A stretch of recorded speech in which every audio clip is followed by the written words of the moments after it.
Selamat pagi saya ucapkan kepada yang kita telah jemput khas bagi sesi anjakan aspirasi kita untuk siri yang keempat, iaitu saya bacakan dia punya nama dulu, Dr. Awangku Muhammad Rafiq Awangku Matusin, yang kini sedang berkhidmat di Universiti Teknologi Malaysia UTM sebagai pensyarah kanan.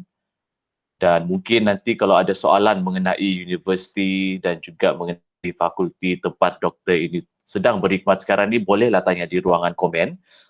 And like I said just now, if you think this is going to be very important for your friend, do let them know that sesi ini sedang berlangsung dan boleh join kita, dan kita orang juga boleh dapat benefit lah melalui sesi ini dengan mengajukan soalan mungkin sedang berlegar-legar di kepala diorang kan, sebab kami yakin kamu semua ni ramai lagi masih belum dapat idea apa yang you want to apply and where you want to go in the future.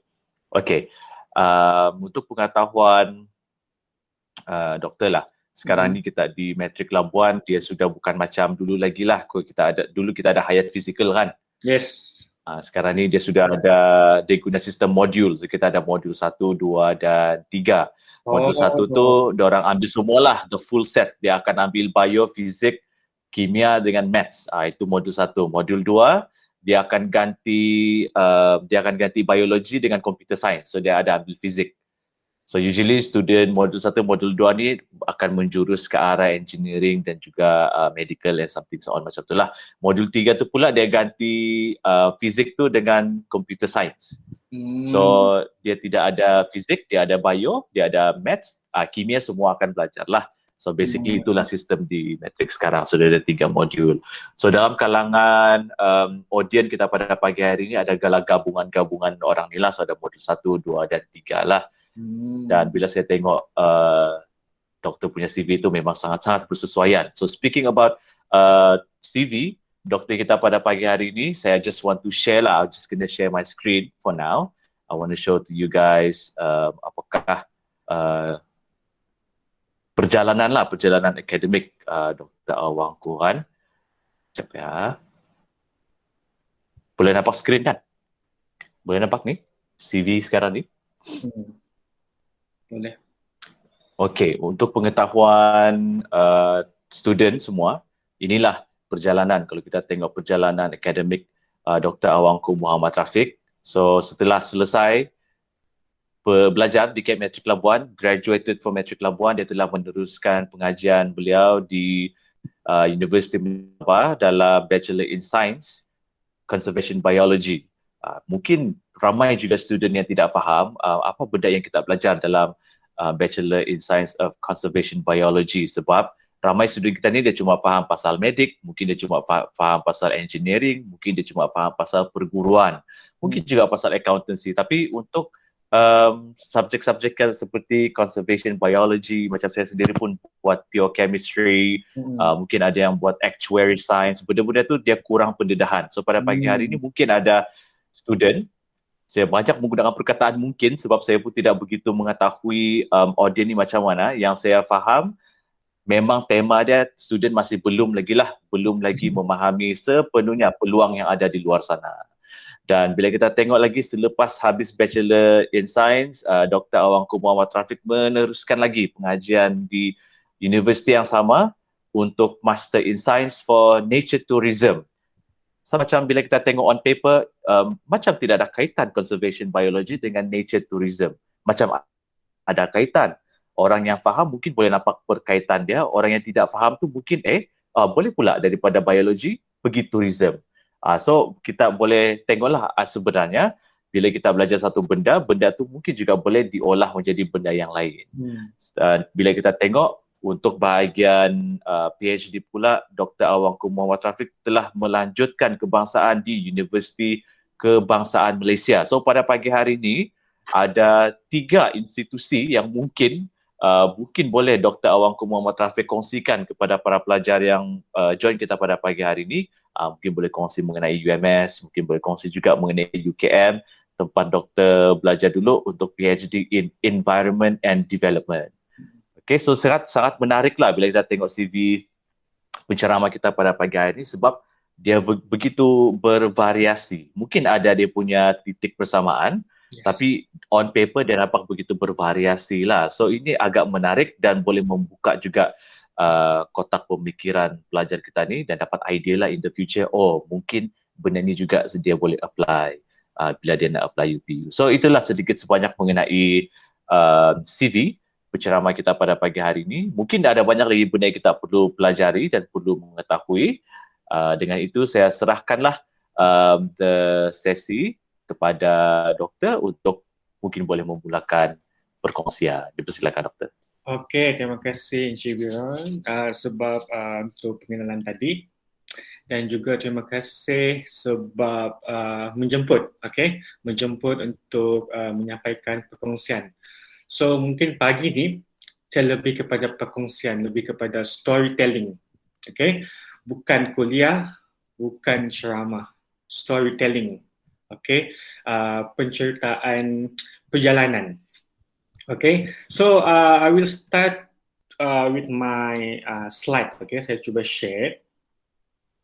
Okay, sekejap.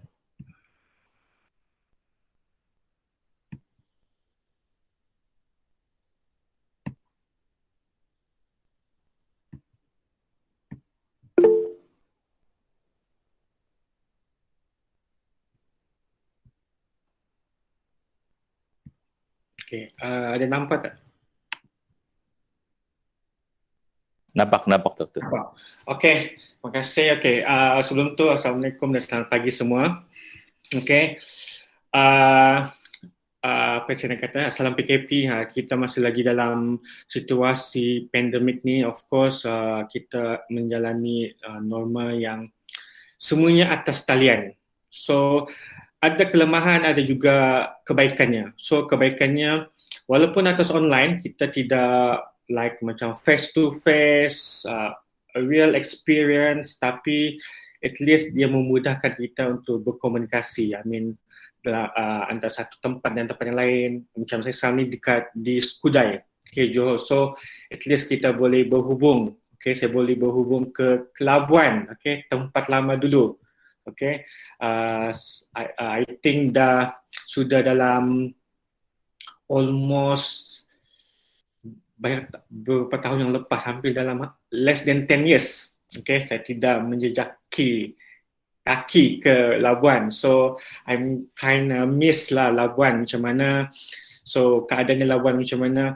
Okay, so untuk pagi ni, okay, kepada student, okay, student yang sudi join sesi, okay, sesi pagi ni yang berkaitan dengan anjakan aspirasi dari matrikulasi ke PhD. Okay, seperti yang telah diperkenalkan tadi, nama saya Awangku Muhammad Rafiq bin Awangku Matusin. Okay, lebih selesa dipanggil Rafiq. Okay, saya merupakan alumni College Matrikulasi Labuan tahun 2009, sesi 2009-2010. 10 tahun yang lalu.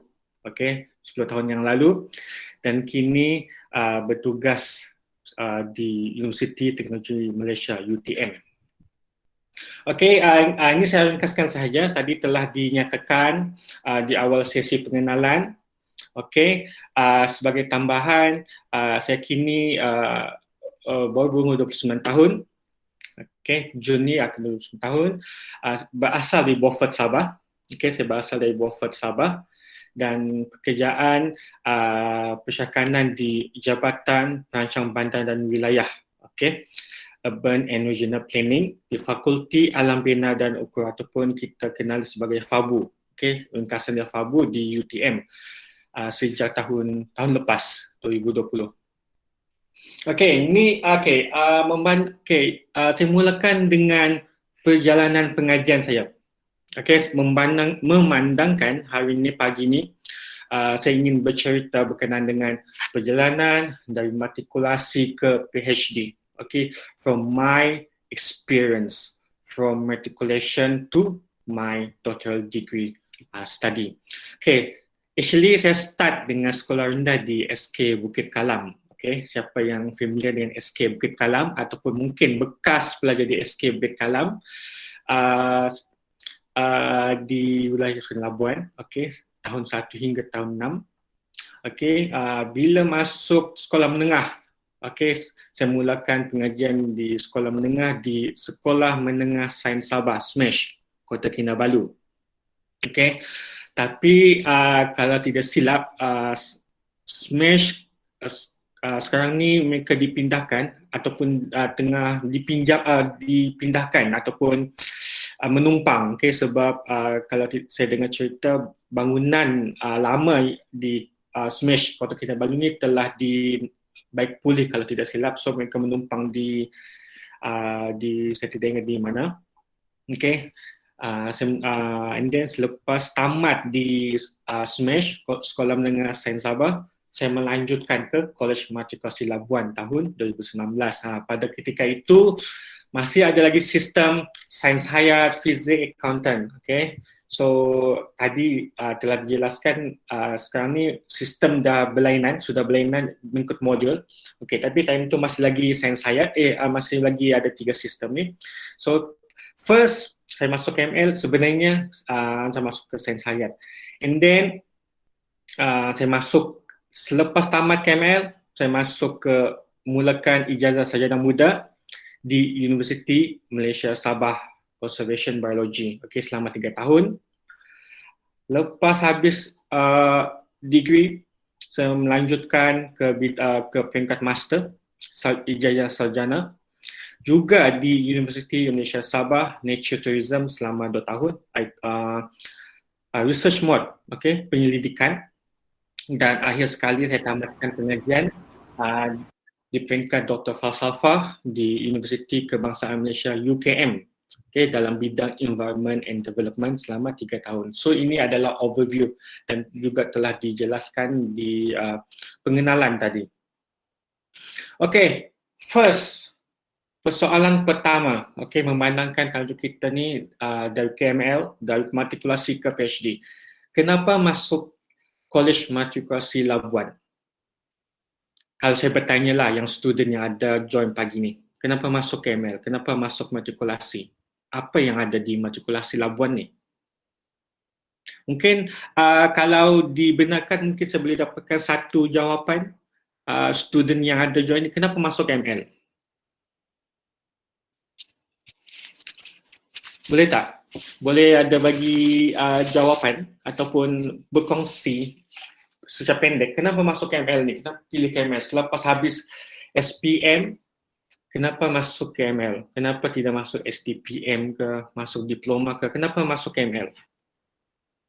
Di ruangan komen ada jawab, Doktor. Oh, saya tidak boleh baca pula dia punya komen tu. Di ruangan komen tu saya tolong bacakan. Okay. Roger Mark dia bagi tahu open market berbanding asasi dan boleh memilih universiti. So jawapan Roger.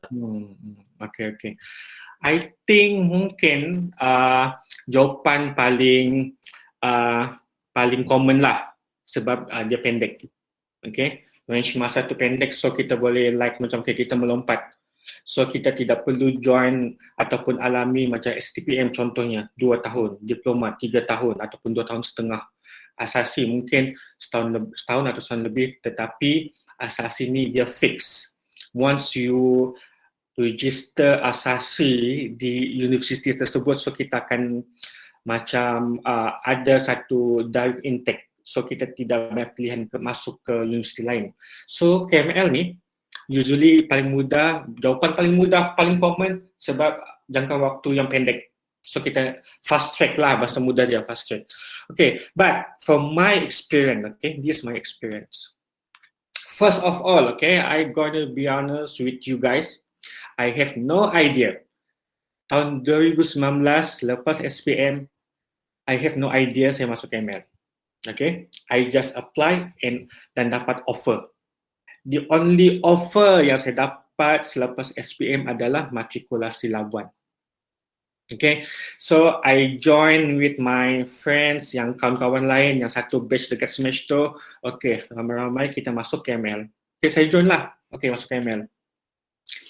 Asalnya dulu saya plan nak jadi pilot. Okay, semasa perjalanan di SPM tu, tingkatan 1 hingga 5, I told my family I want to be pilot, tetapi family kata tidak setuju. So mereka totally tidak setuju saya jadi pilot. Kenapa? Time tu mereka berpandangan, of course high risk, okay, dia berbahaya.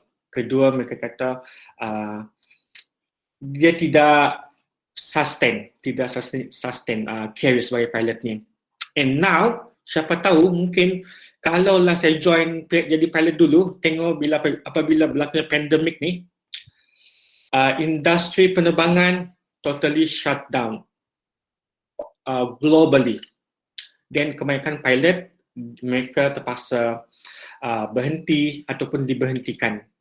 So that makes sense lah. So I'm not sure kenapa how my parents time tu apa saya boleh berfikir di luar jangkaan. Now I recall back, sebaik saya tidak ambil pilot dulu. Tiba jadi macam ni. Okay, and then okay, I'm join KML. Time tu tengok apa yang ada di KML ni. So I was think my first question bila melangkah masuk ke KML ni, okay, setelah lama saya meninggalkan Labuan sebab semasa di SK Bukit Kalam, habis je SK Bukit Kalam, saya terus pindah ke Sabah, masuk Smash, and then after 5 years, then kembali semula ke Labuan. Then time tu apa matrikulasi ni sebenarnya? Apa yang matrikulasi ni sebenarnya? Time tu jujurnya juga saya tidak didedahkan, okay? Tidak didedahkan apa ni? Sebelum masuk ke matrikulasi saya tidak didedahkan apa ni matrikulasi, apa tu asasi, apa tu diploma. Time tu saya blur. Memang blur. Okay, memang blur, hanya ikut kawan.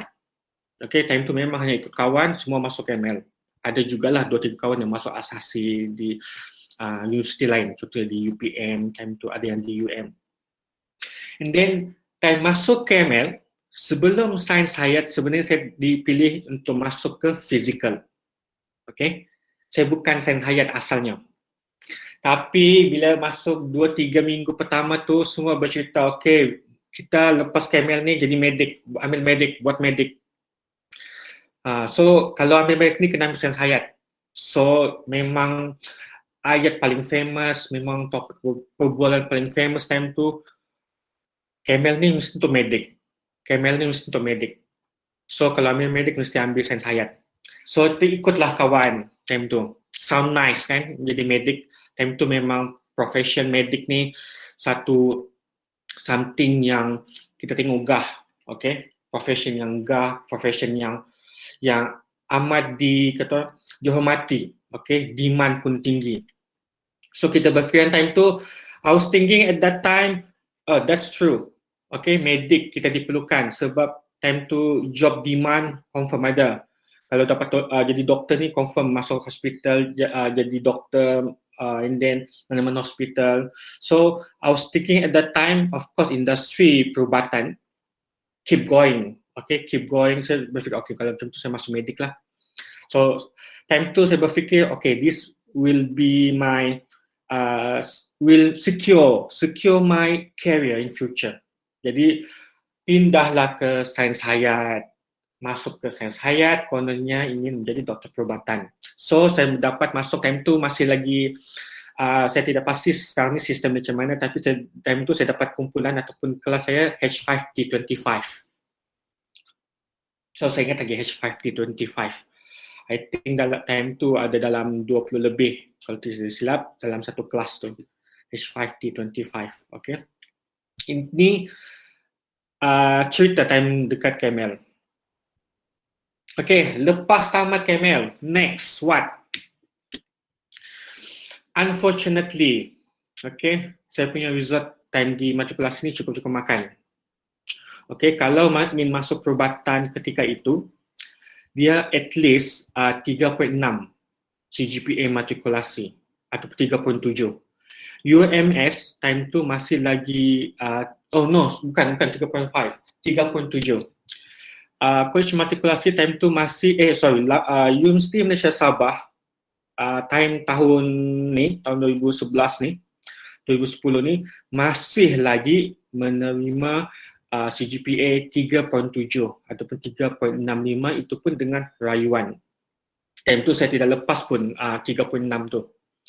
So, of course, by memang saya terpaksa lupakan niat, lupakan cita-cita ingin menjadi untuk masuk ataupun untuk terlibat dalam sains perubatan. Okay, even UMS pun tidak terima. So then what? So time tu saya tiada backup plan. I was thinking, jadi next what? Masing-masing kawan-kawan ni sudah ada pilihan masing-masing. Time tu saya berfikir, apa saya minat ni? Okay, bila fikir balik, medik dulu, yes, sebab kita nampak benda tu something yang secure. Okay, career yang secure seketika itu. But now, apa yang saya minat sebenarnya? Bila fikir balik, saya bukan minat dengan medik. Okay, even saya pernah tengok video pembedahan, saya pening, saya pening, semual. Then I was realize that sebenarnya saya takut dengan benda-benda organ dalam badan tu. Then how you going to be a medic? How you going to be a doctor? Then time tu saya telah decide saya lupakan niat untuk menjadi medik ataupun doktor perubatan.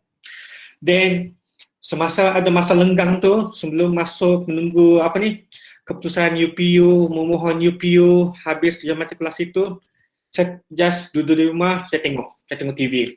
Okay, saya ni memang fan dengan National Geographic dan Discovery. Saya tengok aja time tu.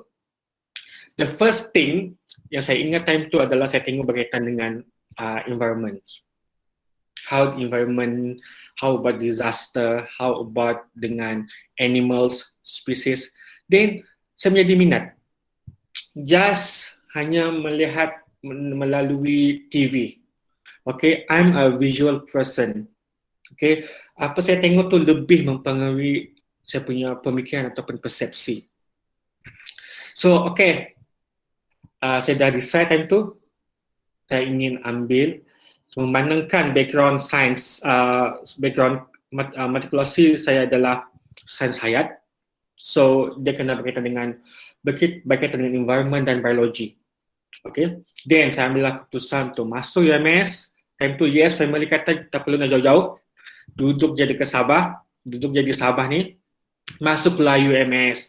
Dan kebetulan time tu, UMS ni adalah salah satu universiti yang mempunyai expertise yang bagus dalam bidang alam sekitar dan juga perhutanan. Okay, untuk semua siapa yang minat untuk berkaitan alam sekitar, perhutanan, terutamanya perhutanan. Okay, I'm going to tell you that UMS is one of the best bidang perhutanan di universiti di Malaysia. Okay, mengalahkan, walaupun tidak ada top 5 universiti di Malaysia ni, UAM, UPM, USM, UKM, tapi berkaitan dengan perhutanan, UMS is the number 1 in Malaysia. So dengan ada persepsi macam tu, okay, this a good platform UMS ni untuk saya carry forward my passion berkaitan dengan environment. Okay, time tu saya sambunglah UMS, masuk dalam bidang conservation biology. Okay, dan time tu saya ditaja oleh beasiswa Kerajaan Negeri Sabah, BKNS. Okay, even now, hari tu saya check juga untuk bantu my sister, dia nak apply BKNS ni, dia punya kelayakan still sama. I think minimum 3.5 CGPA for matrikulasi. So you can get this BKNS. Dan saya dapat tajaan BKNS ketika itu. So saya sambunglah conservation biology. So apa yang tadi persoalan dia apa ni conservation biology? Conservation biology ni dia adalah berkaitan dengan alam sekitar tetapi fokus kepada aspek biologi. Contohnya spesies haiwan, spesies tumbuhan, ekologi. Okay, macam mana berlakunya what we call that apa istilah dia ni, mutation, macam mana contohnya dinosaur tu boleh berlakunya evolusi sampailah haiwan yang kita ada pada zaman ini.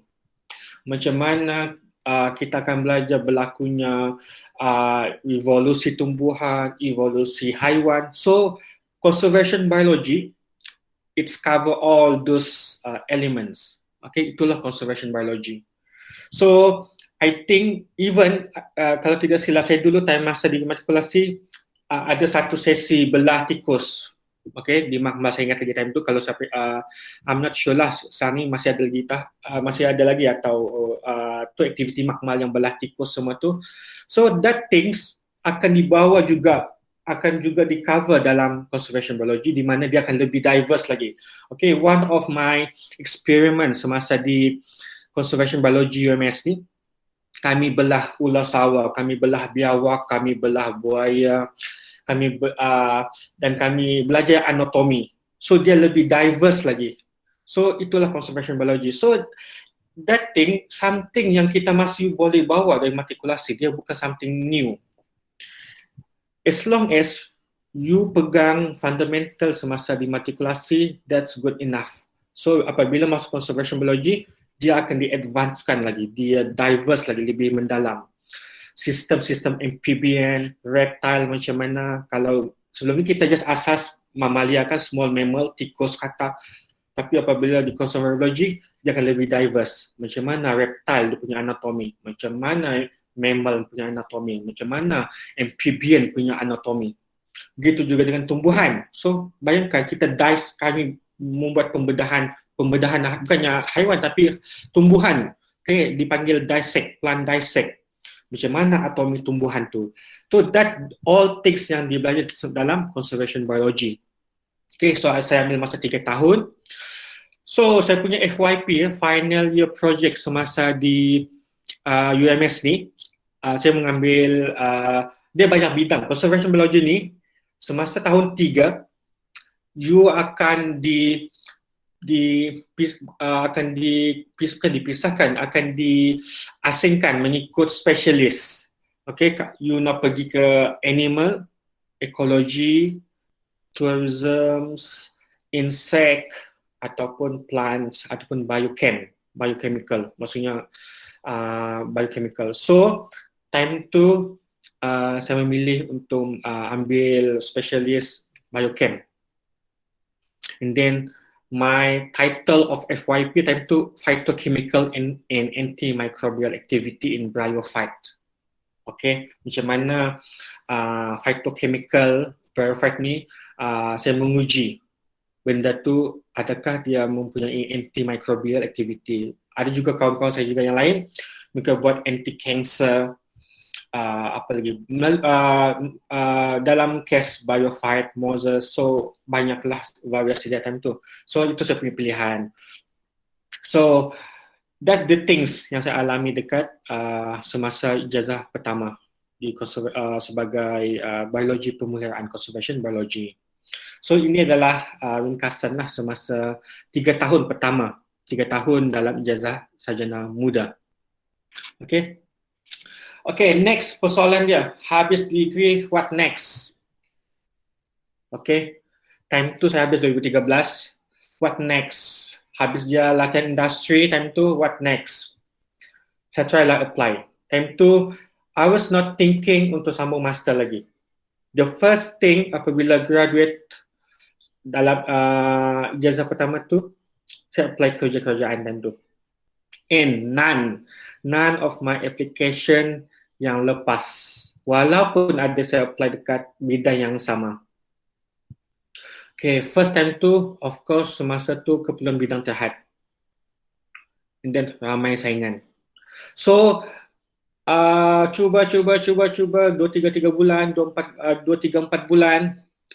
Last time tu, I'm a bit lost. Then, I told my family, while I'm waiting for another ilham masuk ni, saya buatlah part time di JSC One Borneo.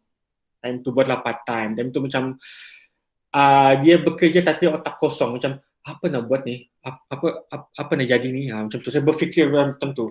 Macam di tiba-tiba buat part time. Okay lah, saya mengisi masa lapang time tu. Okay, ketika menunggu masa lenggang tu, saya buat part time. Time tu saya berfikir, apa saya nak jadi ni? Apa nak jadi ni? So, and then time tu saya ingat lagi, saya jumpalah semasa jadi buat part-time di JSC itu adalah 2-3 senior terserempak di UMS, senior UMS, tersempaklah di JSC, tengok movie. So time tu saya jaga tiket. So bercerita-cerita, and then mereka berceritalah, masuklah master, ambillah master, kita best, so you boleh sambung lagi, mungkin akan ada peluang lebih tinggi bila sambung master. And at that time, saya pun, okay, why not kan? Macam make sense jugalah. Mungkin kalau kita sambung lebih tinggi, mungkin ada pekerjaan yang lebih bagus. Mungkin yang sebelum ni persaingan tu mungkin saya bersaing dengan, mungkin ada kelayakan lain. So time tu, okay, join lah. I told my family I want to continue my master. But at that time mula-mula nak masuk tu, time tu saya belum ada hala tuju lagi. At that time I was thinking like, okay, saya nak masuk master, sambung master sebab mungkin saya akan lebih berkelayakan. Okay, mungkin akan lebih berkelayakan untuk dapat kerja. So that my first thinking lah at that time. Okay, so sambunglah master, and then family jawab, okay, agree, as long as DMS. So still juga mereka punya share time tu, family kata still in UMS sebab mereka ni macam agak protektif. Okay, my parents ni agak protektif, so dia susah nak lepaskan jauh-jauh. So okay lah, why not? Okay, sambunglah master di UMS. Okay, master degree sebagai titik permulaan. Okay, sebelum berlakunya titik permulaan ni, saya sambung master in nature tourism. Okay, actually nature tourism ni sambungan advancement daripada conservation biology tadi. Cuma kali ni, sebelum ni saya di Sekolah Sains dan Teknologi, tapi untuk master saya sambung di Institute of Biological Tropical and Conservation, UMS.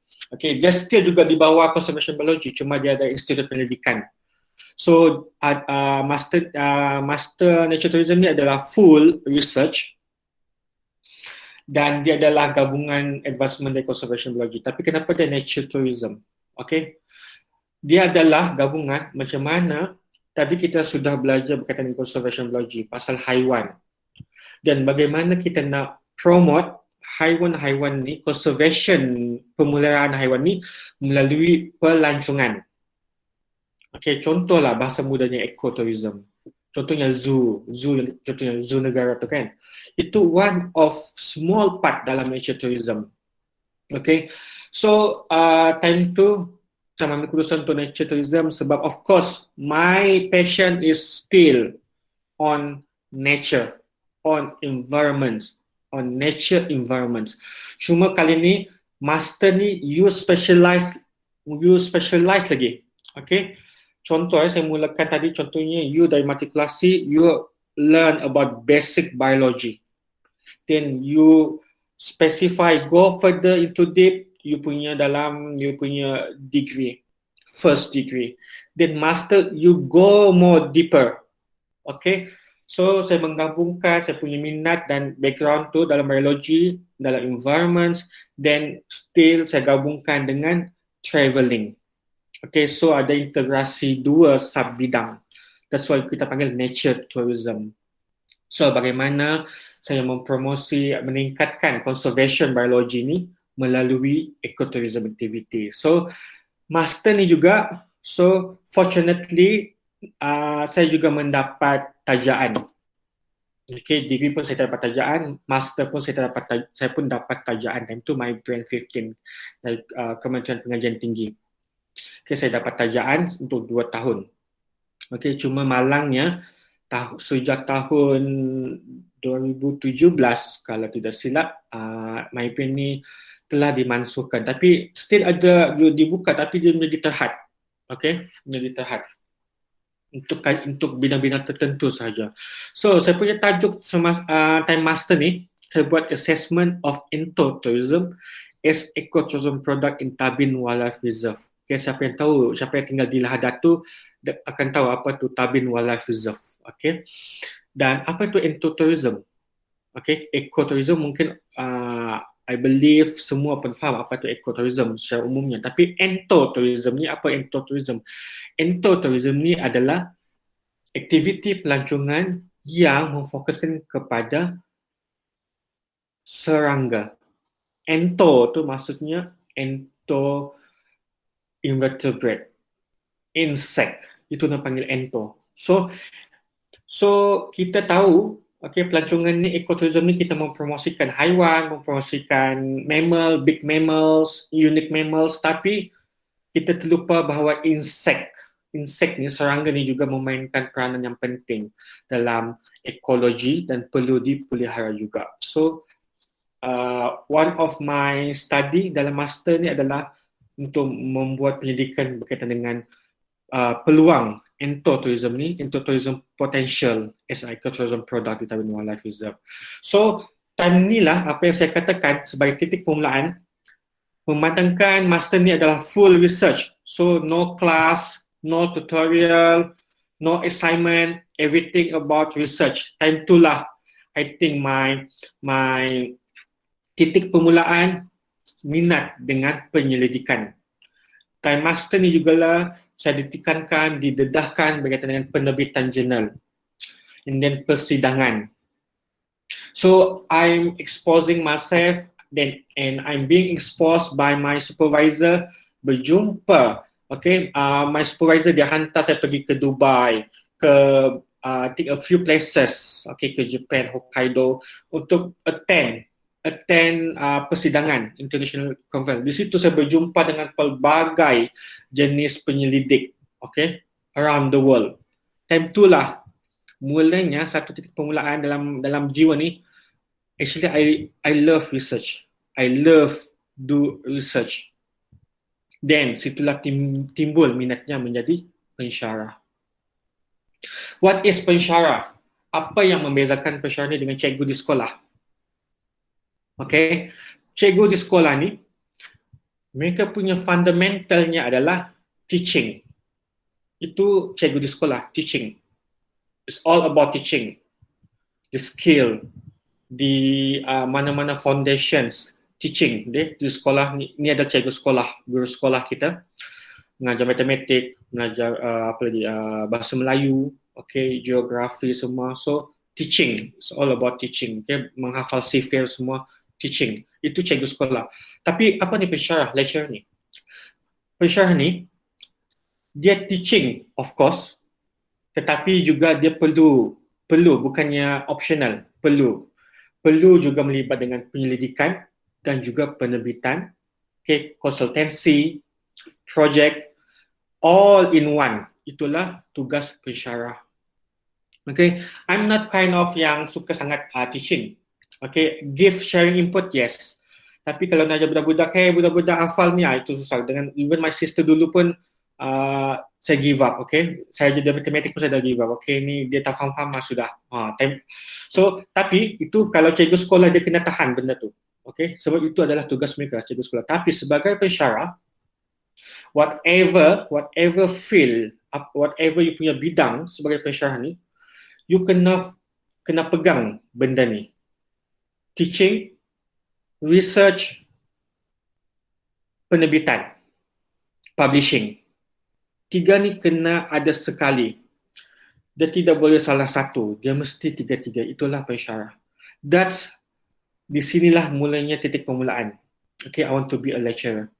Sebab saya minat sharing the info, sharing the research dengan semua penyelidik-penyelidik globally, nationally. So di sinilah time master ni lah saya berfikir untuk I want going to be a lecturer, pensyarah. Okay, to be honest, sebelum masuk ke master ni, tidak timbul pun, terlintas pun dalam otak pemikiran ni, saya nak jadi pensyarah. Langsung tidak. Then, di sinilah saya kenal apa itu perkataan pensyarah. Then my supervisor pun dia sangat encourage saya time tu, why not kalau you minat. So again, minat. Okay, dia tidak kata apa yang you sepatutnya buat. First thing yang akan ditanya, yang pensyarah saya katakan, as long as you minat benda tu. So yeah, I minat benda tu, then saya continue jadi pensyarah. So saya lepas habis master, graduate master di UMS tahun 2015. Okay, hujung tahun 2015. Then saya mulalah yakin, time tu sangat bersemangat, saya nak jadi pensyarah. So next step is saya apply sebenarnya di saya start apply di college ataupun universiti di swasta. Okay, universiti swasta, college swasta. At that time tu saya slowly develop my exposure. Okay, saya fikir apa yang membezakan universiti swasta dengan universiti awam. Okay, universiti swasta ni, then at that time, setelah saya menggali, cari maklumat semua, then I was realized that at that time, actually di universiti swasta ataupun college swasta ni, kalau you nak jadi sebagai pensyarah, career development tu agak susah. Okay, dia agak susah sebab actually, okay, I'm not sure lah, mungkin masing-masing ada pandangan masing-masing, but for me, universiti swasta ataupun college swasta ni, dia adalah money orientation punya driven. Apa maksud dia ni? Maksudnya money orientation ni, kebanyakannya ialah no matter what student tu punya kelayakan, even tidak layak pun, tapi dia nak ambil, contoh dia nak ambil medik, so dia nak ambil medik di college swasta, tapi dia tidak layak pun, mungkin dia punya qualification tu tidak sampai, as long as you afford to pay the fee, okay. Of course, kalau college swasta ni mahal sangat, beratus ribu, beribu dia punya fee. As long as you mampu bayar, then you boleh masuk. So, at that time, my thinking is like, oh, ini it's not about quality.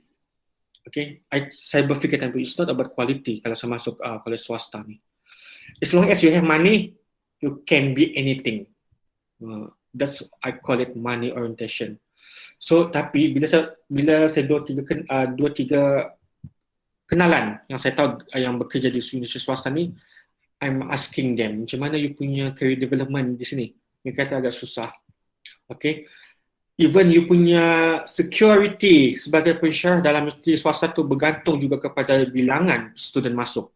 Contohnya bila yang you ajar tu student tidak ramai masuk, then how university going to pay your salary, you punya gaji.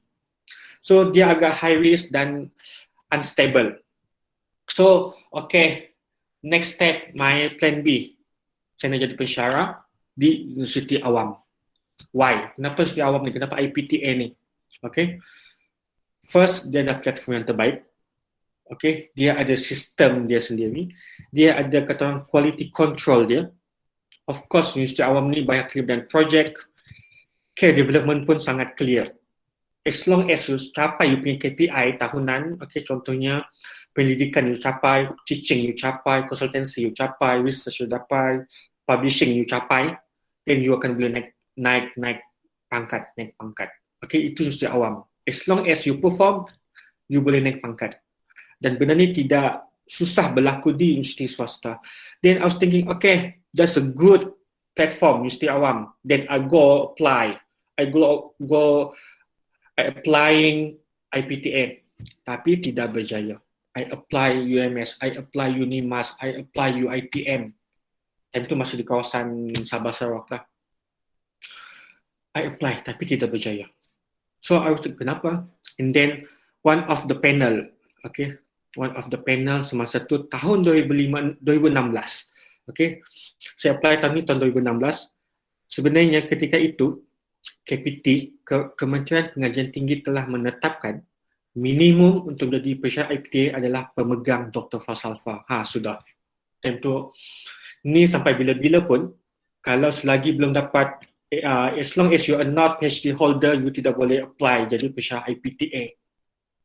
So ini adalah syarat minimum yang telah ditetapkan oleh KPT dan di-apply di seluruh IPTA seluruh negara. So at that time, macam I was like macam putus asa time tu. Okay, time tu saya putus asa macam takkanlah nak apply lagi Dr. Falsafah.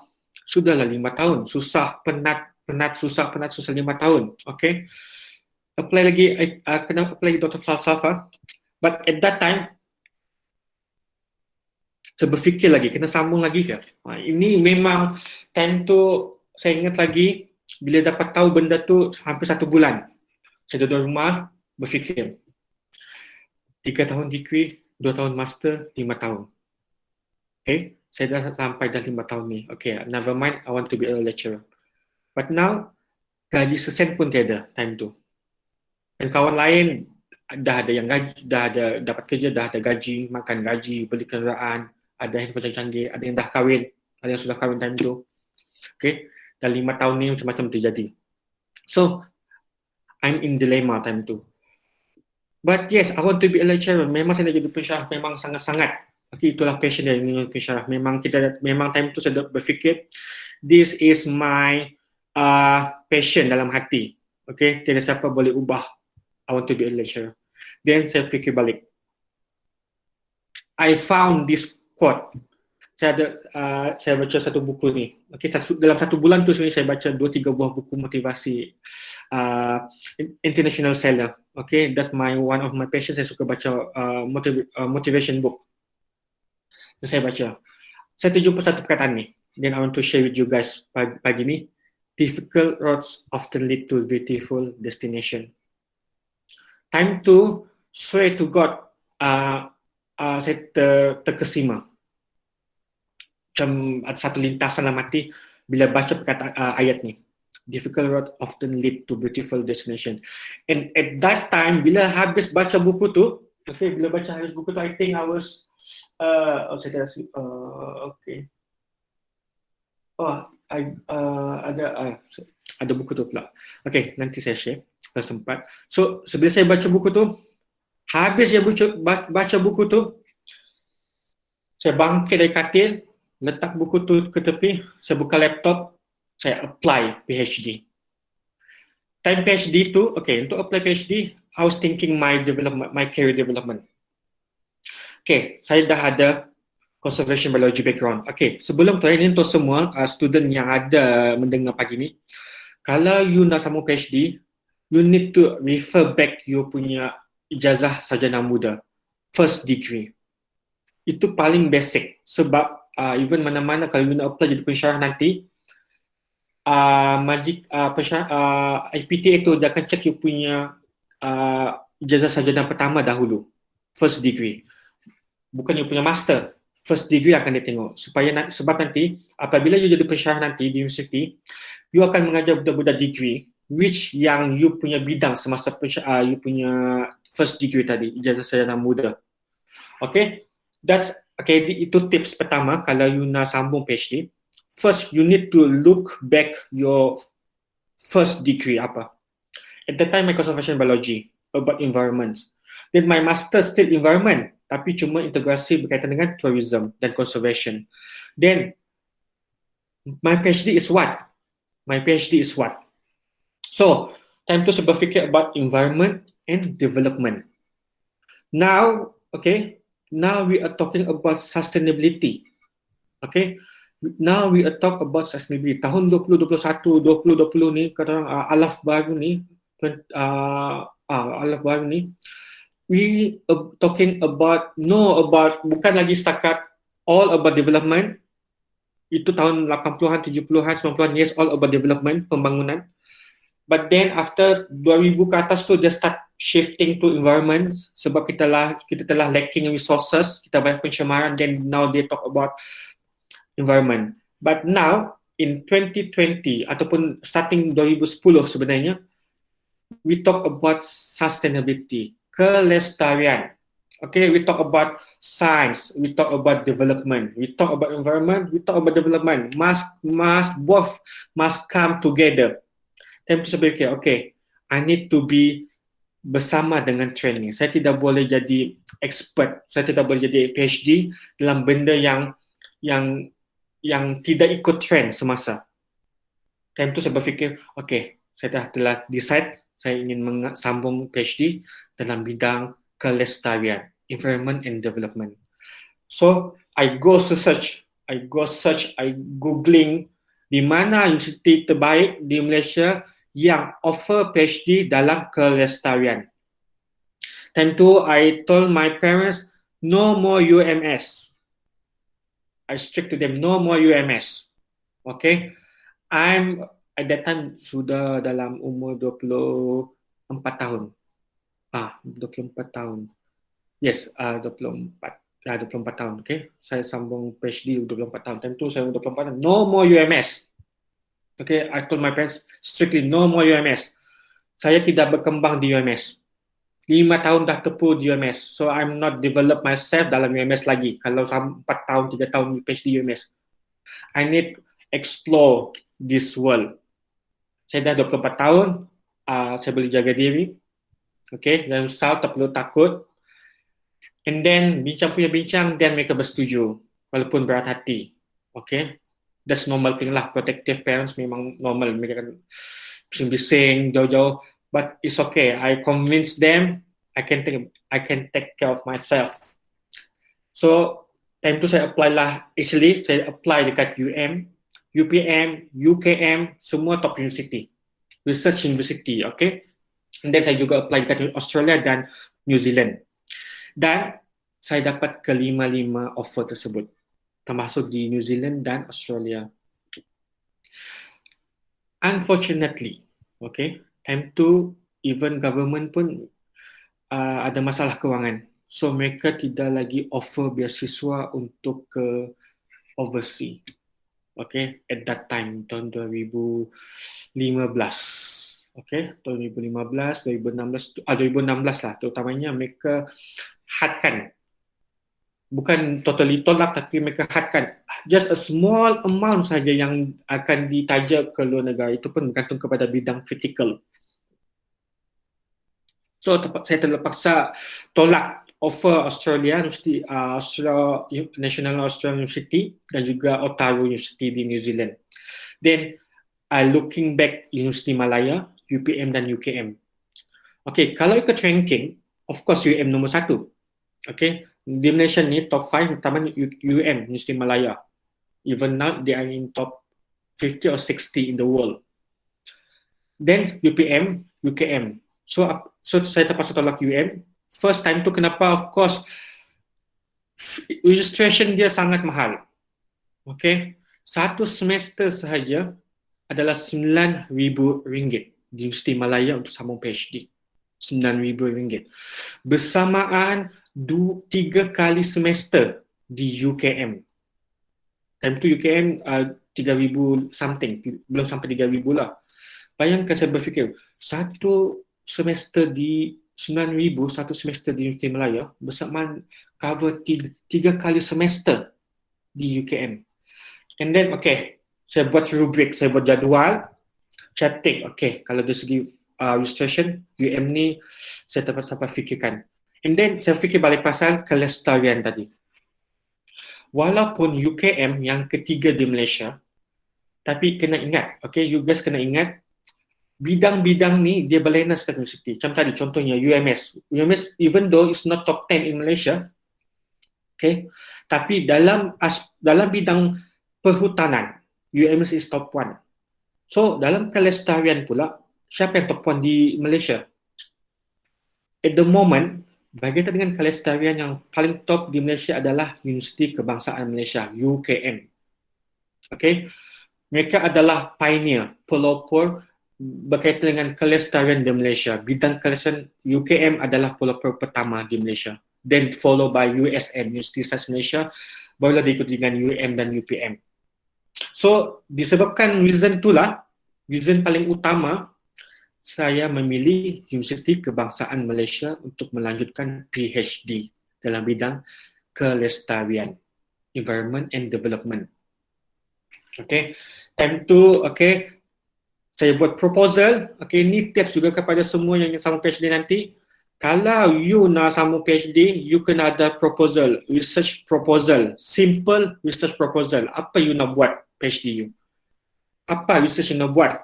Apa masalah you nak cuba tangani dalam research ni? Then you apply kepada universiti dan juga you cari penyelia. Okay, you kena ada tajuk.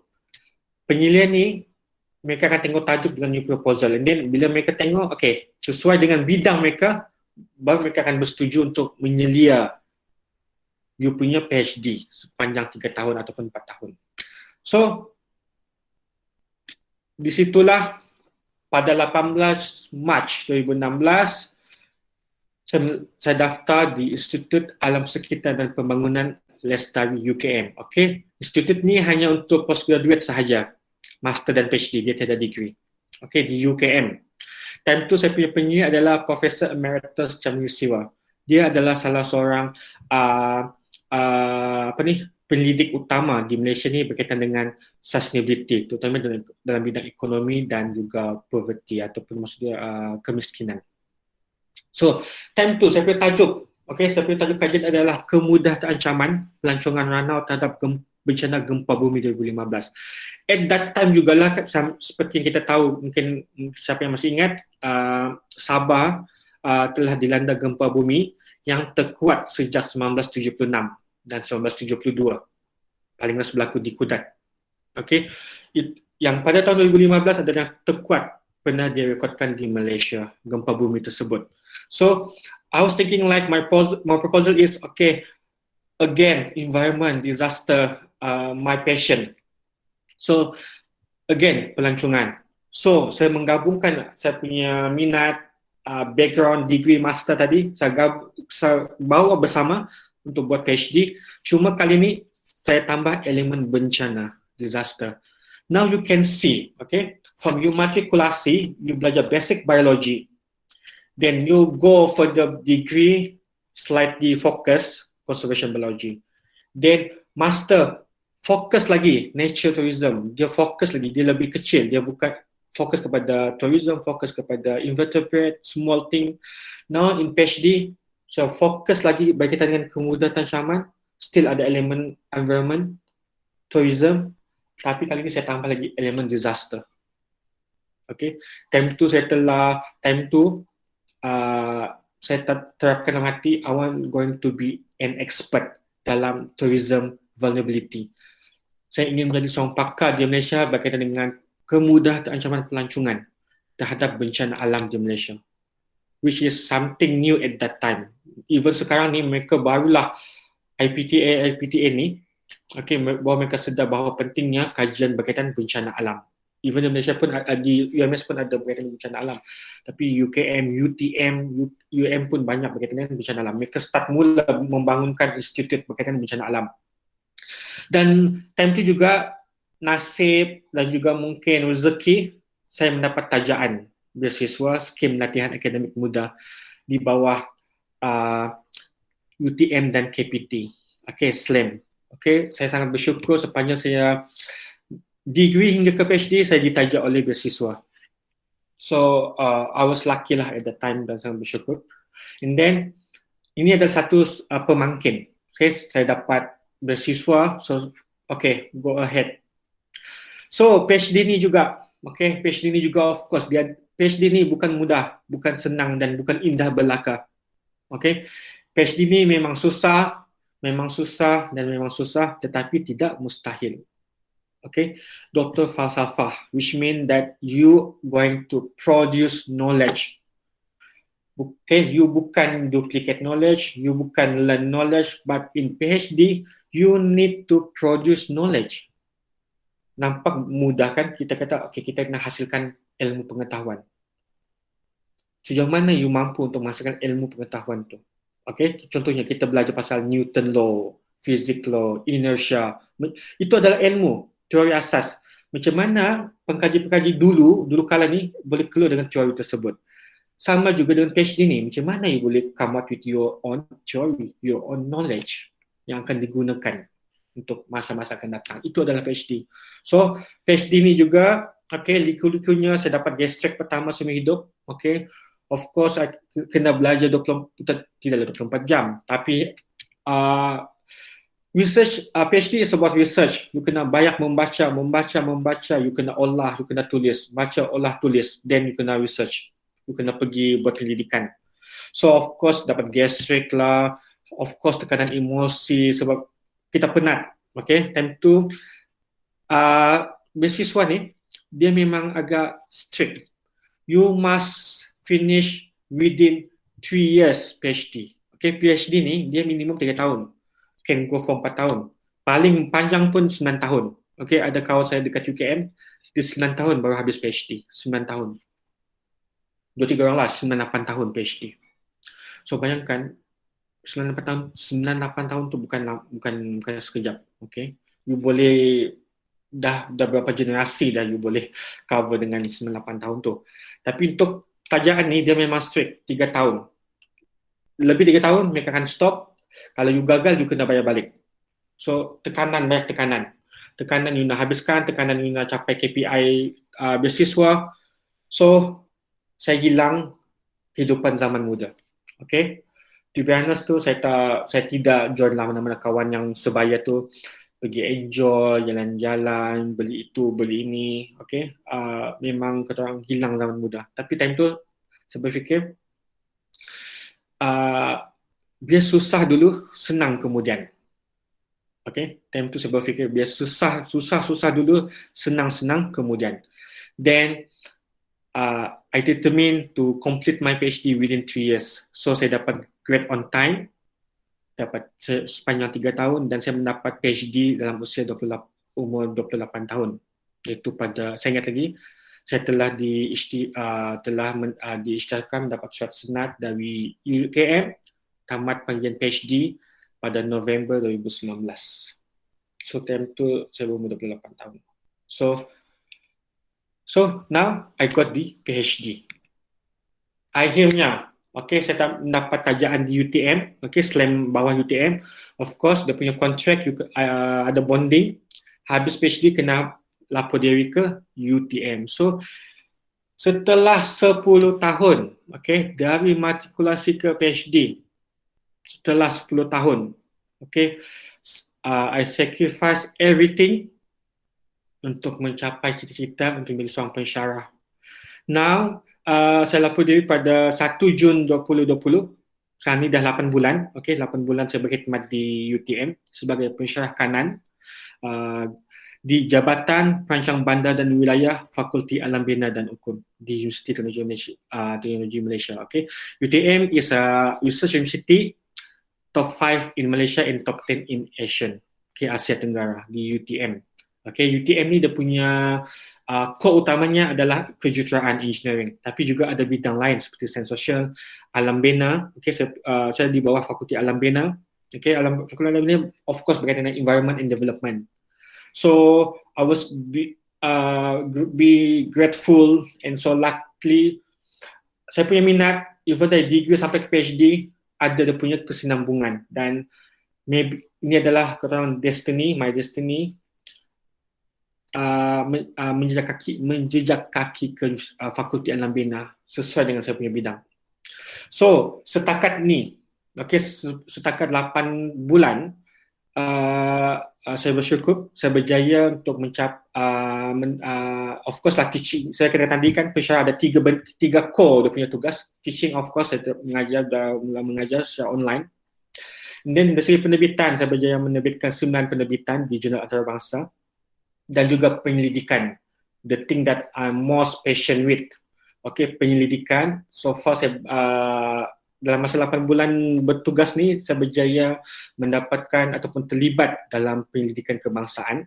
Okay, dengan jumlah total 1.6 juta ringgit penyelidikan tersebut. Okay, ada 3. So penyelidikan yang pertama tu adalah penyelidikan dalaman berjumlah 51,000. Satu tu penyelidikan industri dalam 15-16 ribu, dan paling besar saya terlibat dalam penyelidikan berkaitan dengan biodiversity di Lenggong Perak. Itu berjumlah 1 juta ringgit. So adalah saya punya ahli-ahli lain.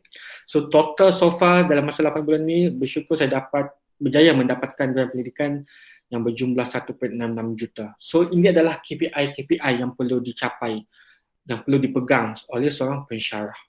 Okay, so what? So what dengan saya bercerita panjang tadi dari matrikulasi ke degree ke master ke PhD?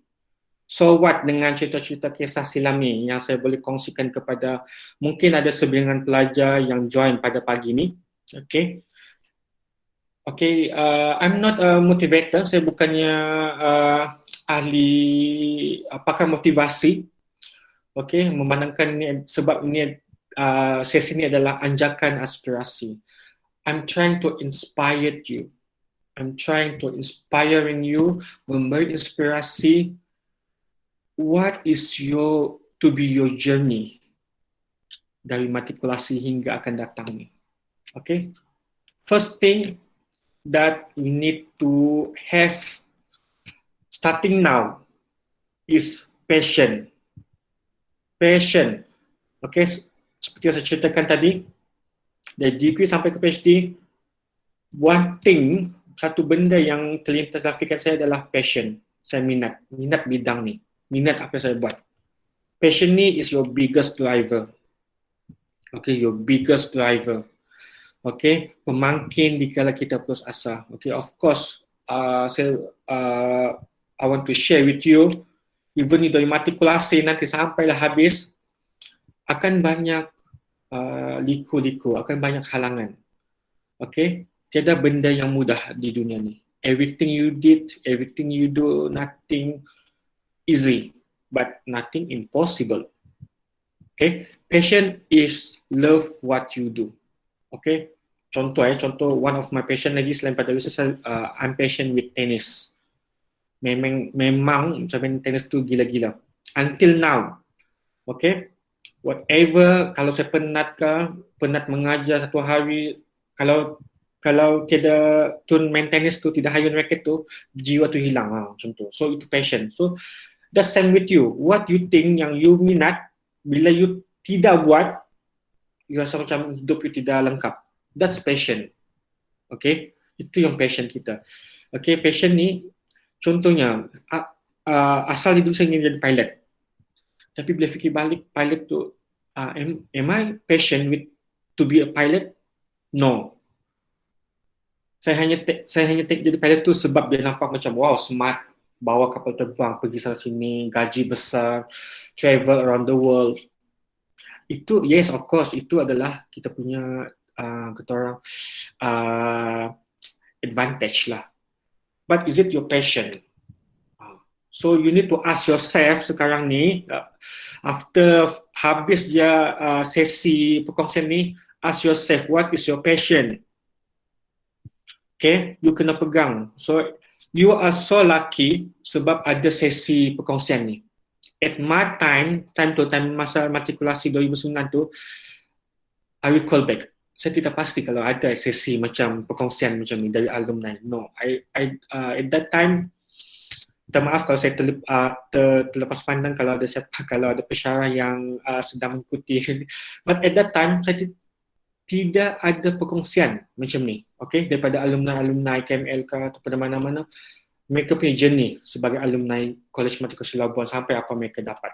So, you are so lucky. Okay, thank you to Mr. Biron sebab adakan benda ni. So, we can share with you apa kita punya journey. So, I need you to have your passion first, starting now.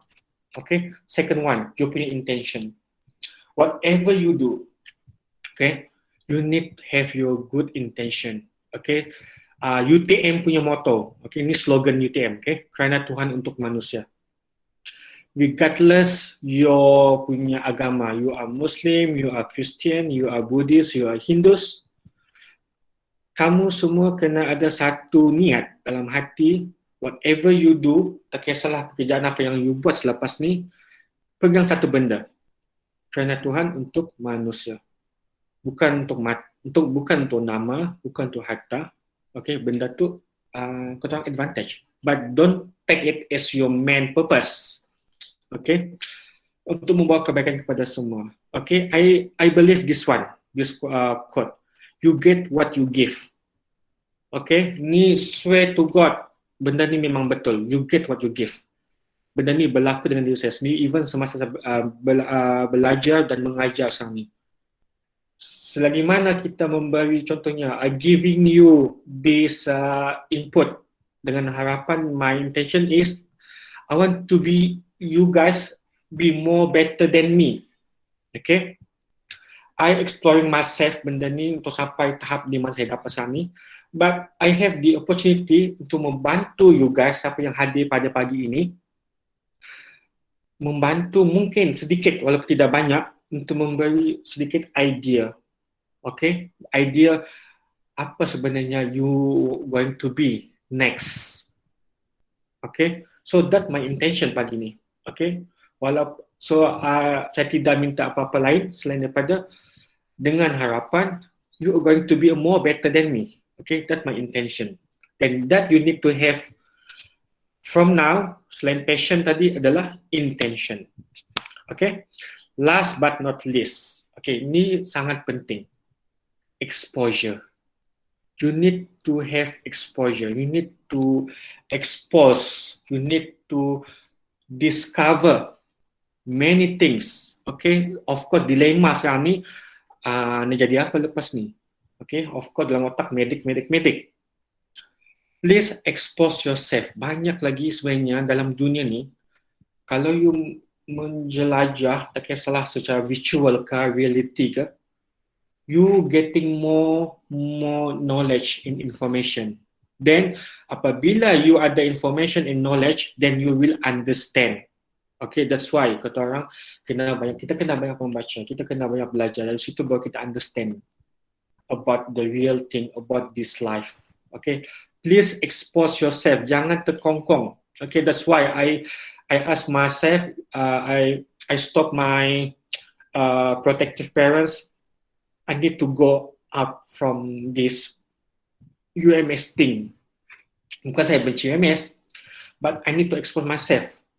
And yes, apabila saya berada di UKM, I expose so many things yang sebenarnya mungkin saya tidak akan dapat kalau saya masih stay dekat UMS forever and ever.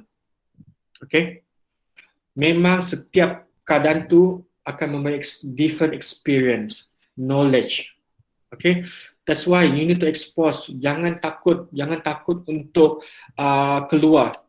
And starting from that time jugalah adik my sibling yang lain start juga untuk keluar. Okay, now my next brother selepas saya, my next brother kami berada di Korea, dia punya pengajian. Dan unfortunately dia terstuck sebab pandemic, dia start di Korea. Just never mind, you just stay di Korea sampai habis. Dan begitu juga my ada sibling, mereka setengah paling last pun sekarang ni masih lagi dalam sekolah menengah. So mereka masih banyak ni lah. So expose yourself, you know. Okay, contohnya just small example, adik saya tadi tu lelaki tu dia sangat nakal dan sangat nakal, okay. But think apabila kami buang dia, okay, pergi ke Korea, dia menjadi seorang yang lebih berdikari dan lebih matang dari saya. I mean dari segi pemikiran dan perilaku. That's why you need to expose yourself, then you can learn new things, you can understand new things. Okay, you don't limit yourself, explore this world. Rugi, dunia ni besar. Jangan stick dengan satu tempat sahaja. Okay? Dan paling penting, ini adalah my last slide. Ini adalah saya punya pegangan dari awal hingga akhir sampai sekarang. Even saya letak saya punya quote ni dalam saya punya Facebook, dalam saya punya Instagram account, saya letak benda ni. Even dalam saya punya office pun saya letak benda ni. Great things take times. Okay? You kena ingat, okay? Tiada benda yang hebat tu singkat. Ini bukan MLM, okay? Skim cepat kaya, no. Okay, in order to I get apa yang saya dapat sekarang ni, I took about 10 years. Okay, great things take times, of course. Benda yang susah, benda yang bagus, benda yang hebat memang ambil masa. So jangan putus asa bila you terstuck di pertengahan. Enjoy the journey. Okay, that's the journey. Setiap orang akan ada journey masing-masing, tidak akan sama. So I need you semua student ni kena tanam di fikiran, okay. Of course, okay, generasi milenial ni, okay, ini adalah generasi, you guys ni yang generasi milenial ni, dia ada satu sikap iaitu mereka nak big impact in a short time. Okay, ini adalah kata orang salah satu simptom generasi masa kini. Okay, millennial generation ni, mereka nak big impact in the short terms. They in no such way.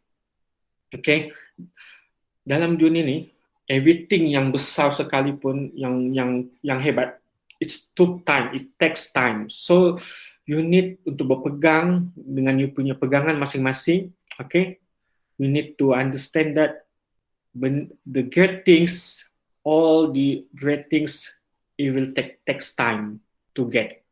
Okay, so keep believing yourself. Jangan putus asa. Of course, putus asa sekali-sekala tu ada, tapi jangan putus asa sehingga you tenggelam. Okay, so I think that's all my sharing pagi ni. Mungkin maybe akan ada sesi soal jawab, I guess. So thank you very much. Terima kasih. So saya serahkan kembali kepada Jibira. Okay, thank you Dr. atas perkongsian tadi itu. So apa yang saya boleh simpulkan lah, ada satu besar dan ini adalah tema yang bersesuaian juga dengan kehidupan kita semua ni, termasuk diri saya juga. If you want to achieve great things, it takes time. So kita kena bersabar, kita kena sentiasa berusaha, jangan mudah putus asa dan sentiasa mencari jawapan kepada persoalan-persoalan yang ada di dalam pemikiran kita. Macam mana yang telah doktor hadapi itulah. So saya harap bersyukurlah kalau bagi saya, untuk diri saya sendiri, perjalanan saya tu tidaklah semenyabar apa yang telah doktor hadapi.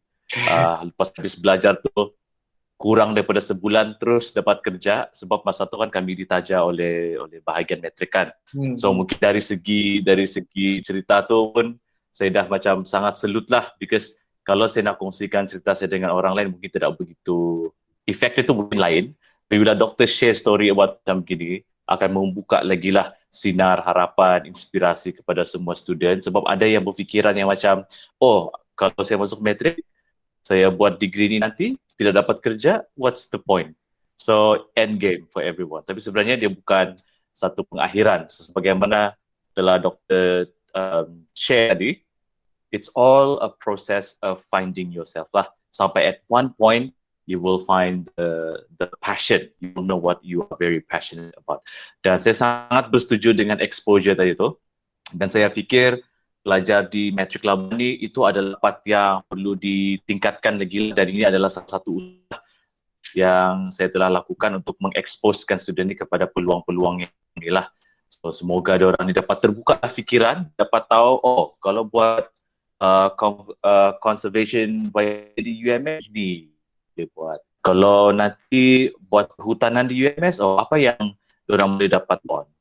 Tak jadi cara contohnya ada Roman ni dok. Siti Nur Syafiqah dia tanya selalunya apa KPI beasiswa, beasiswa lah maksudnya ni. Keperluan beasiswa dan beasiswa SLAMM itu kita apply ataupun macam mana? Maksudnya adakah kita perlu apply ataupun adakah dia dibagi terus ke cemerlang? Itulah soal itu. Okay. Mungkin boleh jawab soalan. Okay, ni slam kan dia kata? Slam. Betul tak? Berkaitan dengan SLAM? Ya, betul-betul. Okay, SLAM yes. Ni pun skim latihan akademik muda ni, dia bergantung kepada universiti tersebut.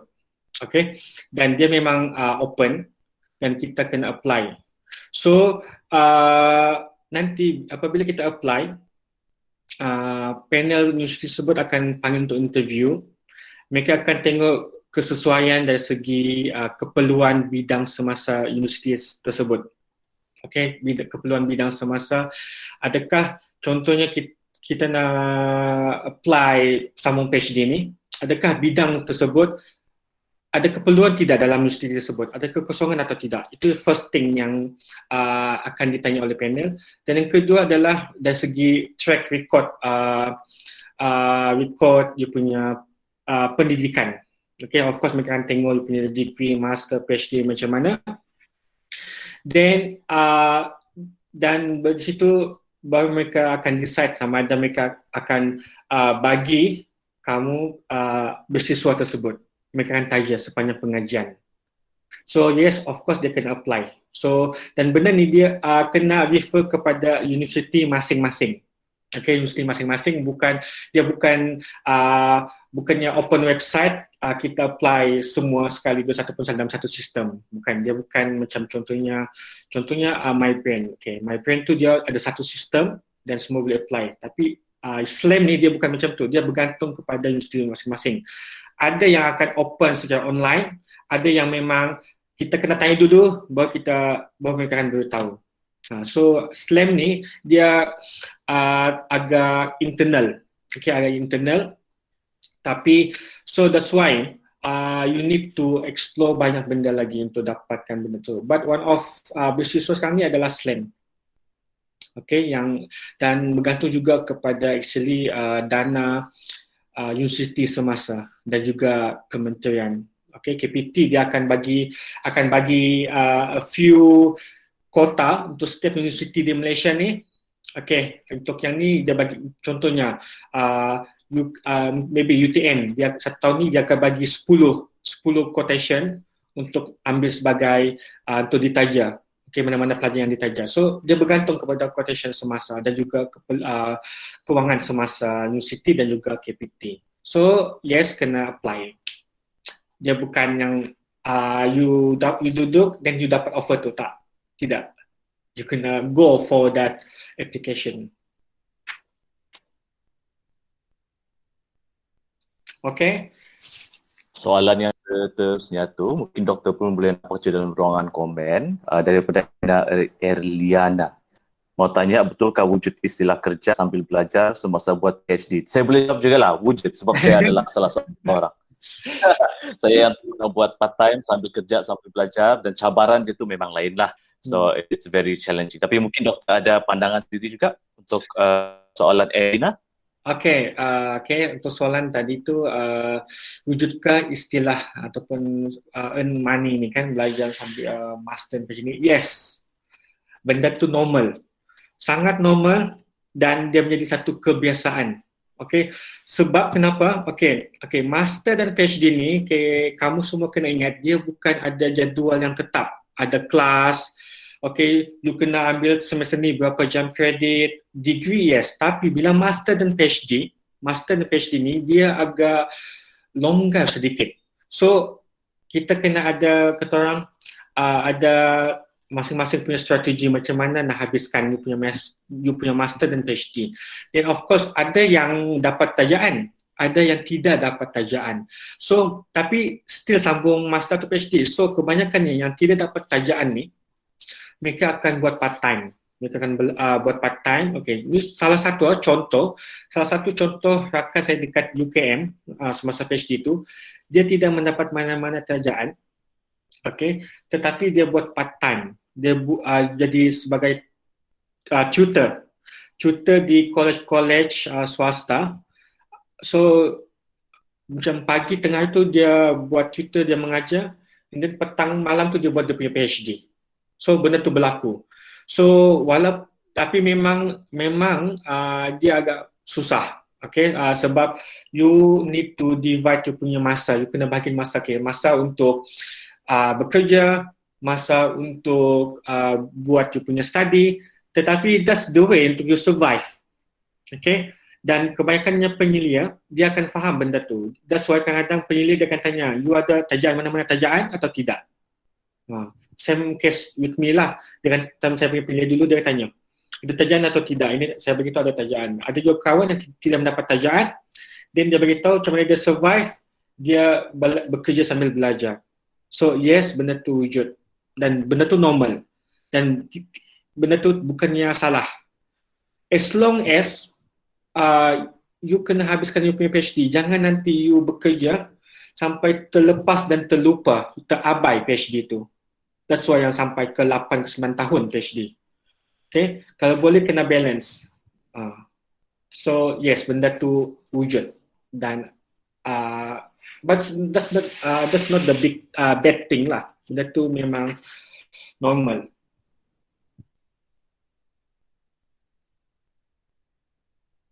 Itulah jawapan doktor untuk soalan Irina. Jadi ada lagi soalan? Kalau ada lagi soalan boleh ajukan komen, mungkin bagi dalam masa 5 lagi sebelum kita mengakhiri sesi akan aspirasi kita pada hari ini. So banyaklah perkongsian yang begitu, saya fikir begitu lah daripada Dr. Panggil Dr. Awangku Muhammad Rafiq atau Dr. Rafiq? Dr. Rafiq je.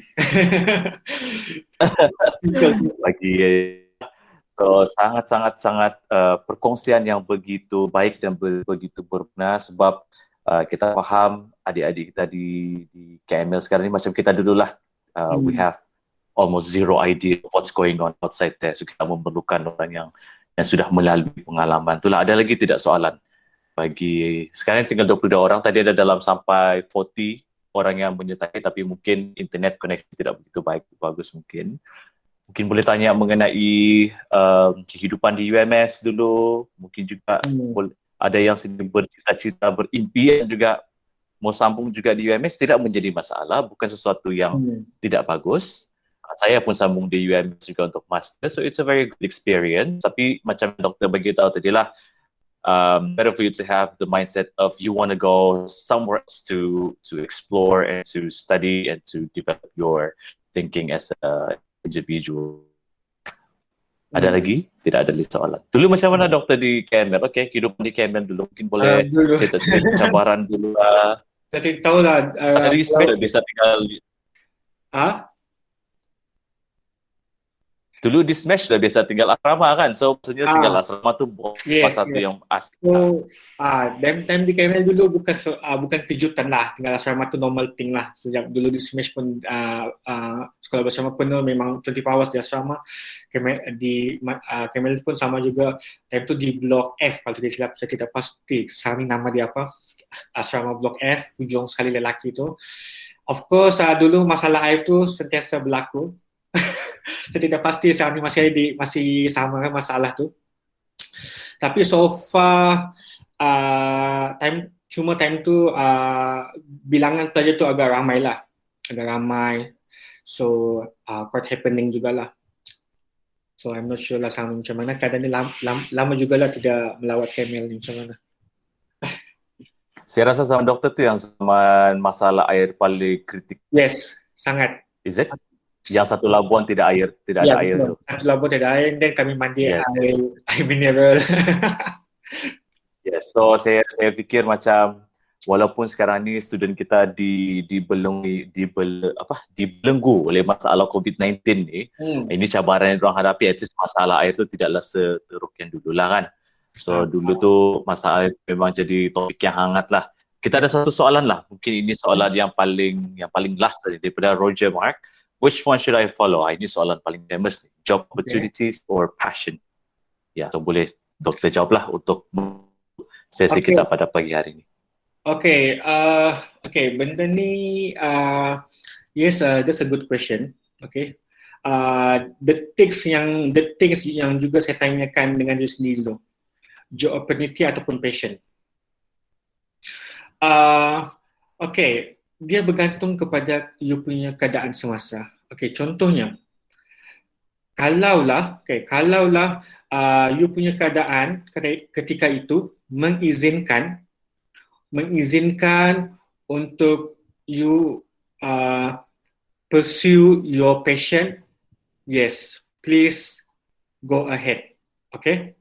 Kalau ketika itu keadaan mengizinkan dari segi fizikal, ekonomi, mengizinkan untuk you mengejar you punya passion, why not? Okay, kalau you ada opportunity untuk membantu you mengejar passion tersebut, why not go for your passion? Tetapi, okay, kalau at that time mungkin keadaan tidak mengizinkan, okay, you have the passion, tapi mungkin you dapat job opportunity yang lain. Dan mungkin job opportunity itu boleh membantu you untuk survive at the moment. Okay, buat masa sekarang ni of course tidak boleh dinafikan keadaan sekarang ni memang agak mencabar, challenging. This year sangat challenging. Okay, terutama dari segi keperluan kerja, macam mana kita nak survive, okay, so memang challenging. So kalau keadaan ketika itu tidak mengizinkan untuk kita untuk pursue your passion, mungkin hold terlebih dahulu, Okay, kalau boleh janganlah hilang terus passion tu. Tangguh terlebih dahulu, go for your job opportunity yang ada, cuba bekerja, and then at the same time, mungkin pada masa you tengah bekerja 1-2 tahun tu, ada opportunity yang you boleh bekerja sambil belajar. That's another option juga. Okay, banyak juga sebenarnya kalau contohnya di UTM ni, contohnya yang sambung master, kami ada Thought Course Master, dia adalah pensyarah college yang sambung master. So maksudnya by Thought Course lah. So dia buat part time. So mungkin sebelum ni dia tidak mampu nak sambung belajar secara full time, tapi bila dia memilih untuk bekerja terlebih dahulu, tapi dia ada satu tahap tu, dia ada peluang untuk bekerja sambil belajar. Then dia buat part time belajar macam tu. So then you can go for that opportunity. So which one yang you can go for bergantung kepada you punya capability dan ability buat masa at that time lah. Okay, so saya tidak katakan mesti go for your passion, mesti go for your ataupun go for your opportunity. Masing-masing ada keperluan dan juga ada kata kapasiti masing-masing. Dia tidak sama. So saya punya jenis lain, masing-masing jenis lain. So ask yourself, mana you punya capability at the moment, then you can choose wisely. Okay, harap dapat menjawab. Saya rasa itu sudah cukup menjawab sudah tu doktor. Begitu juga lah. So sekarang ini memang inilah yang kita perlu untuk buka minda dan juga pemikiran kita punya adik-adik sekarang ini. Saya begitu bersyukurlah apa yang share tadi itu pada pendapat saya begitu membantu, dan nanti recording of the sharing will be uploaded on YouTube dan kita akan bagi the link to other student yang tidak berkesempatan mungkin untuk join kita pada pagi hari inilah. So sebagai penutup, bolehkah semua ucapkan terima kasih kepada doktor. Dia telah meluangkan masa satu ini bagi saya, banyak pun yang boleh doktor luangkan untuk buat benda-benda yang berkaitan dengan sharing. So why not everyone, nanti bolehlah mungkin saya thank you lah. Thank you so much lah doktor. Sudi meluangkan masa bersama dengan kami.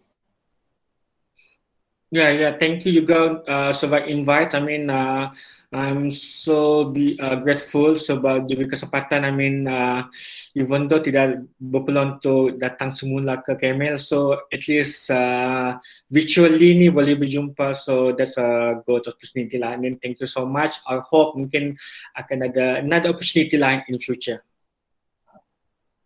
Ya, for sure nanti kita akan atur sekali lagi, mungkin untuk perkongsian yang sama ataupun yang lain lagi, perspektif yang berbeza. Jika saya setuju juga ada apa yang doktor bagi tahu, tapi kita perlu lagi ramai penglibatan alumni lah. Sebab bila alumni yang bagi talk, dia lagi dekat. Okay, dia lagi dekat dengan hati pelajar tu. So thank you very much doktor. Dalam ruangan komen tu banyak yang mengucapkan terima kasih. Mungkin diorang ni semua malu-malu awal pagi mau bercakap di mikrofon kan. Okay, so thank you, nanti ada.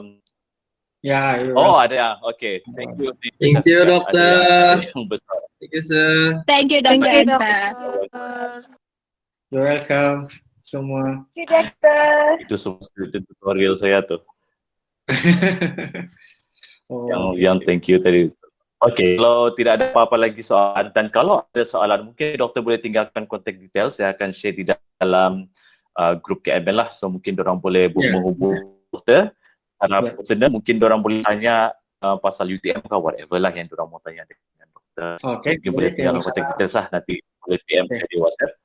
Dan di sana sajalah kita akhiri kita perkongsian kita pada hari ini. Thank you so much and we'll see again each other. Thank you. Thank you very much. Okay, goodbye.